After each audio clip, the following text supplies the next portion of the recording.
Menurut Kasubdit Penmas Polda Bali, AKBP Sri Harmiti, tersangka Wayan A ditangkap di sebuah gudang di Desa Tanggem, Bengwi, Badung. Saat petugas melakukan penggeledahan, polisi menemukan seorang karyawan yang sedang memindahkan isi tabung gas LPG. Saat diinterogasi, petugas berhasil mengantongi identitas tersangka, kemudian petugas langsung mengamankan tersangka. Dari dalam gudang, polisi berhasil mengamankan ratusan tabung LPG berbagai ukuran, 56 buah pipa penyalur gas, 2 buah mobil pickup, sebuah timbangan duduk, dan sebuah toples berisi segel tutup tabung LPG. Tersangkanya itu atas nama inisial Wayan A, kelahiran tahun 78, beralamat di Desa Petang, Kabupaten Badung.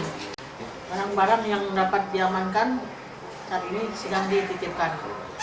Adapun ancaman hukuman atau pasal yang dilanggar, yaitu pasal 53 huruf C, itu pasal 23 ayat 1 dan ayat 2 Undang-Undang RI nomor 22 tahun 2001. Kanit 2 Kasubdit 4 Ditreskrim Sus Polda Bali, Kompol Encep Samsul Hayat mengatakan, tersangka sudah melakukan aksi pengoplosan tabung gas sejak sebulan terakhir dengan memanfaatkan momen hari raya. Pada saat dilakukan penggerebekan, tersangka dan seorang karyawannya sedang melakukan pemindahan isi tabung gas LPG 3 kg ke dalam tabung gas 12 kg dan 50 kg.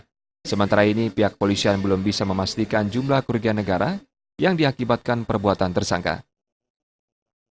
1 bulan ini mungkin memanfaatkan momentum hari raya. Di TKP juga pada saat kita lakukan penggerebekan sedang terjadi pemindahan dari 3 kilo ke 12 dengan menggunakan sebuah pipa dari 3 kilo ke 12 dan ke 50. Tersangka dinyatakan melanggar pasal 23 ayat 1 dan 2, huruf C dan atau D, Undang-Undang RI nomor 22 tahun 2001 tentang migas. Kini, tersangka dikenakan wajib lapor oleh Ditreskrim Sus Polda Bali. Kadek Swantara dan Yudi Partana, Bali TV.